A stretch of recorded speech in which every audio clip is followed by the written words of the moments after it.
Hey everyone, Mr. Happy here and welcome to my guide to Endsinger's Aria, the newest extreme trial in patch 6.1. In this guide we'll go over how to win so you can farm your mounts and get your item level 595 weapons. Let's go.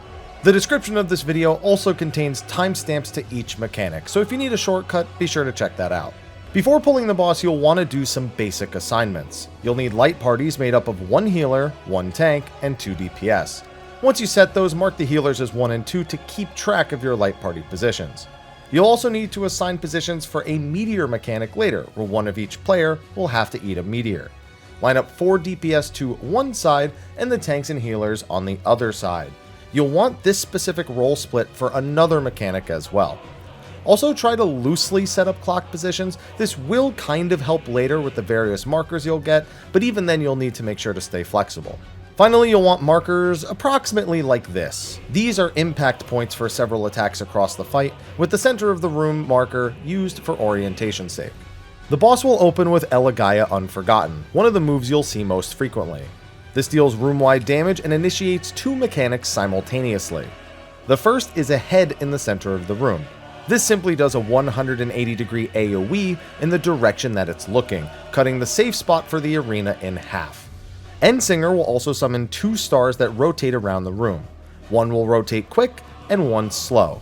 When they eventually collide, they will perform one of 2 different effects. The bluish azure stars will do a knockback from their impact point, so you'll want to aim the knockback such that you avoid falling off the arena and make sure you end up behind the head in the center. The fiery stars will do a large point-blank AoE when they collide, so you'll simply want to avoid both the head's 180-degree AoE and the star impact point. The markers we have here designate the 4 possible impact points, and the impact point will always be a quarter of the arena over from where the slow rotating star spawns. This mechanic will occur twice in a row at the start of the fight. Next is Katasterismoi, which summons 8 meteor markers in 2 lines through the center of the room. This is what our 4 DPS and tank/healer split spots were for earlier. Before going to your assigned meteor though, you're going to need to group up close to the middle of the room to handle Grip of Despair. Each DPS will be tethered to either a tank or healer, and after a short delay, begin taking massive damage. Fortunately, you can break these chains by running away from your tethered partner. The tether itself breaks based on total distance traveled away from each other after it forms, so staying close until the chain is on helps ensure you can break them quickly. We had DPS running west and tanks and healers running east, but realistically either orientation works. Once the chain breaks, everyone should get into their assigned meteors to take the hit.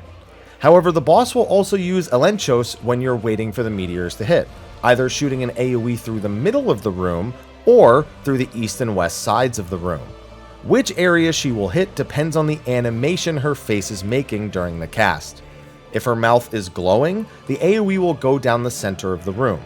If she has tears running down her cheeks, the sides of the room will be hit. You just want to stay in your meteor marker while avoiding whichever AoE she chooses. After this, Endsinger will use Telos, a simple room-wide AoE, immediately followed by Hubris, a large tank buster on the first and second aggro targets. Tanks, make sure you are actually first and second in aggro, and don't leave your best DPS to die. There will be another Elegeia Unforgotten after, but this one has a new attack near the end, Eironeia. This targets both healers with a split damage AoE. That's what we made the light parties for earlier. A lot of groups get in the habit of sending 1 closer to the boss and having 2 further away from the boss. This makes it consistent with a later use of the mechanic, but so long as you're just not overlapped, that's all that really matters here. Next is a new mechanic, Fatalism. This will summon 2 sets of 2 planets each, with each set being staggered. They will all also be the same type of planet as well. So you'll either get 4 azure stars or 4 fiery stars. You must keep an eye on which pair of planets physically forms first, and then perform that planet's mechanic relative to the order they spawn. So you're either going to be doing double knockbacks here, or double point-blank AoEs one at a time. While the second pair of planets is resolving, Endsinger will do Elenchos again as well, so look at her face to know which AoE type to avoid. Next is another new mechanic, Twinsong's Aporrhoia. This will summon 5 Endsinger heads that each do a different AoE. The one in the center will always do that 180 degree AoE in the direction that it's facing, while the other 4 will either do a donut AoE or a point blank AoE. It's worth noting that both donut AoEs will be across from each other, and both point blank AoEs will also be across from each other. You'll always want to be standing in a donut safe spot behind the head in the center of the room. This attack will then rotate 90 degrees clockwise and occur again, until the attack has gone off a total of 3 times. After the third set of AoEs, Endsinger will tether all 5 heads and begin casting Theological Fatalism. This will summon 1, 2, or 3 rings around each head, before they perform the same set of AoEs one final time. The number of rings determines the number of times Endsinger will rewind the heads relative to their positions for all 3 of the previous AoEs. If the head has 3 rings, it will turn back 3 moves, thus doing whatever the first AoE position was it had during Twinsong's Aporrhoia. 2 means 2 turns back, and 1 means it'll just do what it did right before the Fatalism cast. The way I remember this, I just count down from 3 for each Twinsong AoE. So first AoE goes off, I say 3. Second AoE, I say 2. Third AoE, I say 1. This corresponds to the position they'll have relative to the number of rings they get. Fortunately, from there, it's just a matter of process of elimination. Figure out what half of the room is safe from the center head's AoE, then figure out which of the remaining 2 heads is a donut AoE. Fortunately, you can kind of follow the leader for this if you're struggling with it as well. Right after Theological Fatalism will be another Eironeia, but this time accompanied by an Elenchos, so you'll have to look at her face while you get into your light parties. This pattern is why we decided to send Light Party 1 towards the boss and Light Party 2 away from the boss in the previous section, because that's really the only workable space you have for this pattern, so you might as well try to keep it close to consistent across the entire fight. After another Hubris is Endsinger's next mechanic, Despair Unforgotten. This attack occurs 3 times and hits every player with some form of AoE.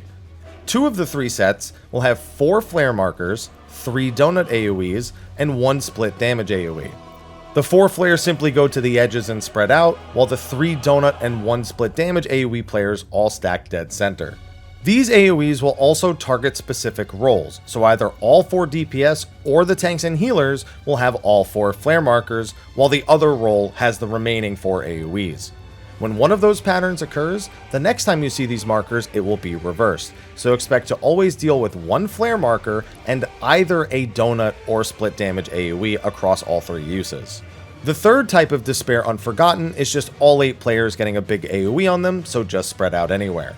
Bear in mind, these 3 Despair Unforgotten patterns can happen in any order, so every fight will be a little bit different. Also, between the second and third Despair Unforgotten will be an Elenchos for you to avoid, so watch your face.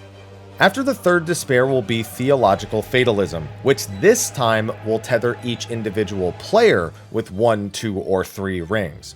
This will rewind based on the number of rings again, essentially making you do one of the 3 Despair Unforgotten AoEs you just did. I do the same trick to remember this. The first Despair Unforgotten is 3 rings, the second is 2 rings, and the third is 1 ring. The targets are consistent for this as well. 1 DPS, 1 tank, and 1 healer will get flares for the Theological Fatalism, and 2 DPS and a tank and a healer will be dealing with either the donuts or the split damage AoE. The 1 remaining DPS will get a spread marker. Who exactly gets which is random though, so just be ready to make some space between you and your potential other flare markers as you're spreading out for the mechanic. This is why I said assigning those clock positions kind of helps, but you still need to be a little bit flexible. After that resolves will be Telomania, a 5-hit room-wide AoE. The first 4 hits just deal moderate damage to mitigate and heal through, but the last hit does more damage and inflicts a damage over time on everyone. Ensure to mitigate as many hits as possible, but that last hit is the most important one to respect. After Telomania, you have one final unique mechanic, Endsong's Aporrhoia. This will summon 6 Endsinger heads around the arena before Endsinger herself uses Endsong. This will fire 4 rings at 4 of the 6 heads, causing a point-blank AoE explosion when the rings impact. Your goal is to look for heads that are not being targeted and stand within the safe spots that they provide. There are two possible configurations of rings here. One of them has 4 rings targeting 4 consecutive heads. This will leave a larger safe space like the one you see in the video now. The other pattern has the rings spread out, and the safe spot will be behind 2 of the heads not being targeted. It may take a second to identify which spots are safe, so use sprint to help get around. A single explosion is also not lethal, so if you can't find a safe spot, just ensure you only get hit by 1 head. After the rings impact the first head, they will slowly travel to a second set of heads and perform the attack again. There's really no pattern to this, you just have to be able to identify where the safe spots will be. They'll do it one more time, totaling 3 different hits, and then the mechanic will be over. Now the fight is pretty much on repeat from here, though the next Fatalism will be different to the previous ones. The next time she uses normal Fatalism, she'll actually do it twice in a row. So it'll either be 4 Azure Stars followed immediately by 4 Fiery Stars, or vice versa. This means you not only need to be paying attention to the first set of stars on the first set, but also the first star of the second Fatalism. The big thing that gets people is Azure Stars into Fiery Stars, since you'll need to ensure you aim the second knockback in the general direction away from the first set of Fiery Stars, then still dodge the second set. There's really no trick to it, you just have to get used to doing it.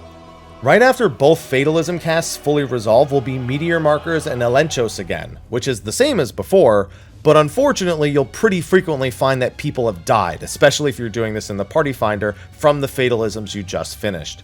Now if you only have 1 person dead, throw up some shields and mitigation and just take the Vuln stack from the failed Meteor Marker while dodging the Elenchos. If 2 or more people are dead, I'd highly consider tank LB3ing or throwing an immense amount of shields on a healer so they can healer LB3 right after. If any more than 2 are dead, I'd say tank LB3 is your only option of continuing the pull.